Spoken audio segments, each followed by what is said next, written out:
नमस्कार मित्रों, आपका स्वागत है हमारे चैनल स्टॉक मार्केट गिरी में। आज मैं आपके लिए लाया हूं जानकारी स्मार्ट वर्क्स कोवर्किंग आईपीओ के बारे में। मित्रों, वीडियो में अंत तक बने रहें जानने के लिए इस आईपीओ में अप्लाई करना है या अवॉइड करना है। अगर कंपनी के बारे में बात करें तो स्मार्ट वर्क्स कोवर्किंग स्पेसेस जो है ये मैनेज्ड कैंपस प्लेटफॉर्म है। It is one of the largest managed campus operator in terms of total stocks.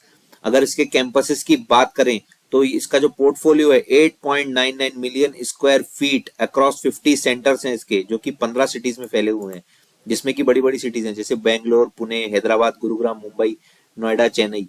तो ये क्या करते हैं, ये प्रोवाइड करते हैं स्मार्ट कोवर्क्स कंपनीज को कोवर्किंग करने के लिए।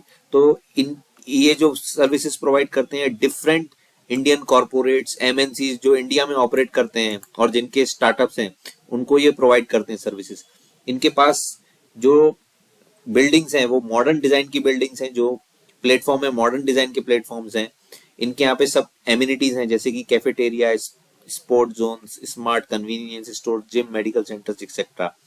अगर हम देखें तो कंपनी ने जून में 2 सेंटर्स लीज में सिंगापुर में भी चालू किए हैं with a total SBA of 35,036 square feet, और वहां पर वो 83 क्लाइंट्स को सर्व करते हैं। तो ये है मित्रों कंपनी की वेबसाइट। इसमें आप देख सकते हैं office experience and manage campus platform. तो ये डिफरेंट टाइप के वर्किंग एनवायरनमेंट्स और उसमें एक अच्छा एक्सपीरियंस जो कि ऑफिस एक्सपीरियंस है और मैनेज कैंपस प्लेटफॉर्म है वो प्रोवाइड करते हैं। इसमें बहुत सारी एमिनिटीज भी ये लोग प्रोवाइड करते हैं जैसे कि जिम हो गए, कैफेटेरिया हो गए, स्पोर्ट्स एरिनाज हो गए, मेडिकल फैसिलिटीज हो गई। इनका प्रेजेंस देखे तो इंडिया में है एंड अभी उन्होंने सिंगापुर में चालू किया है जैसे कि हमने देखा।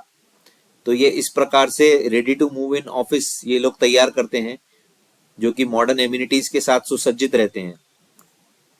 तो ये था मित्रों इनके काम करने का तरीका, और इनकी ऑफिसेस किस तरीके की दिखती हैं वो इनकी वेबसाइट पे देख सकते हैं। ये इनके कुछ क्लाइंट्स हैं जैसे कि आप देख सकते हैं Concentrix, Bacardi, Bridgestone, EY, Ernst and Young, और ऐसे उनके बहुत सारे क्लाइंट्स हैं, गूगल, डिस्कवरी, देन हम देखें तो फिलिप्स। तो ये सब इनके क्लाइंट्स हैं। आईपीओ का इशू ओपनिंग डेट है 10 जुलाई, आईपीओ का इशू क्लोजिंग डेट है 14 जुलाई। अगर आईपीओ का इशू प्राइस देखा जाए तो वो है 387 रुपीज से लेकर 407 रुपीज पर शेयर। अगर आईपीओ का इशू साइज देखें तो 582.56 करोड़ है। इसमें से ऑफर फॉर सेल है 137.56 करोड़ और फ्रेश इशू जो है वो है 445 करोड़ का। कुछ और इंपॉर्टेंट डेट्स की बात करें तो बेसिस ऑफ अलॉटमेंट डेट है 15 जुलाई, रिफंड इनिशिएशन 16 जुलाई, credit of share to demat account, यानी अगर आपको ये आईपीओ लगा तो इसके शेयर्स आपके डीमेट अकाउंट में आ जाएंगे 16 जुलाई को, और इस आईपीओ की लिस्टिंग डेट है वो है 17 जुलाई। आईपीओ के लॉट साइज के बारे में बात करें तो इसका जो इशू प्राइस है वो है 387 से 407 रुपीज। तो इसमें कट ऑफ प्राइस है 407 रुपीज। एक लॉट में आएंगे 36 शेयर, और इसका एक लॉट लगाने के लिए रिटेल इन्वेस्टर्स को लगाने पड़ेंगे 14,652 रुपीज। अगर इसके फाइनेंशियल्स की बात करें तो इसका जो रेवेन्यू है एफआई 2023 में 744.07 करोड़, 2024 में 1113.11 करोड़, 2025 में 1409.67 करोड़। प्रॉफिट आफ्टर टैक्स देखें तो माइनस में यानी नेगेटिव में था, यानी ये लॉस में थे 101 करोड़ 2023 में, अगेन लॉस में 49.96 करोड़ 2024 में, और एफवाई 2025 में 63.18 करोड़ का लॉस। तो मित्रों अगर लास्ट के 3 फाइनेंशियल ईयर का इनका डेटा देखें तो ये लगातार लॉस में ही बने हुए हैं। रिजर्व्स देखें तो इनका नेगेटिव में था रिजर्व्स 2023 में, 2024 में 29 करोड़, 2025 में 4.69 करोड़। बोरोइंग देखें तो 515 करोड़ की बोरोइंग थी 2023 में, 2024 में 427, 2025 में 397।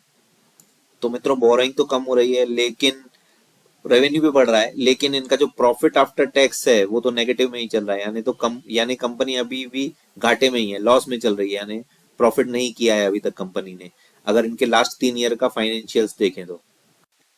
अगर इस कंपनी के ऑब्जेक्टिव्स, इस आईपीओ के ऑब्जेक्टिव्स के बारे में बात करें तो रीपेमेंट, प्रीपेमेंट इन फुल और पार्ट ऑन सर्टेन बोरिंग, यानी जो उन्होंने कर्जा लिया है उसके लिए वो 114 करोड़ का यूज करेंगे। Capital expenditure for fit outs in the new centres and for security deposits of the new centres, और जो इनका कैपेक्स करेंगे न्यू सेंटर्स के लिए तो उसमें वो लोग 225 करोड़ रुपए लगाएंगे, और बाकी का जो है वो यूज करेंगे जनरल कॉर्पोरेट पर्पसेस के लिए। तो मित्रों अब इस आईपीओ के जीएमपी के बारे में बात करें तो ये लगभग 30 रुपए का जीएमपी है, जो कि कट ऑफ प्राइस से जो कि है 407 रुपए, उसके ऊपर अगर देखें तो लगभग 7.5% ऊपर है। तो मित्रों अगर इस कंपनी के बारे में देखा जाए तो ये प्रॉफिटेबल नहीं है अभी कंपनी, ये लॉस में ही चल रही है, लॉस मेकिंग कंपनी है। ये नए टाइप का बिजनेस है, इसको हम न्यू एज बिजनेस भी बोल सकते हैं, जिसमें कि ये स्मार्ट टाइप के कोवर्किंग स्पेसेस प्रोवाइड करते हैं एमएनसीज को, कॉर्पोरेट्स को। अगर जीएमपी भी देखें तो इतना कुछ खास नहीं है। तो मित्रों स्टॉक मार्केट में तो बहुत सारे शेयर्स पड़े हुए हैं जहां पे हम पैसा लगा सकते हैं, तो क्यों ही इस आईपीओ के पीछे जाना जहां ना जीएमपी है ना उसका कोई प्रॉफिट अभी दिख रहा है। जब फ्यूचर में होगा तब देखेंगे। तो मेरी तरफ से तो ये आईपीओ अवॉइड है। आप अपनी रिसर्च कर सकते हैं, अपने फाइनेंशियल एडवाइजर से एडवाइस ले सकते हैं इस आईपीओ में अप्लाई या अवॉइड करने से पहले। धन्यवाद।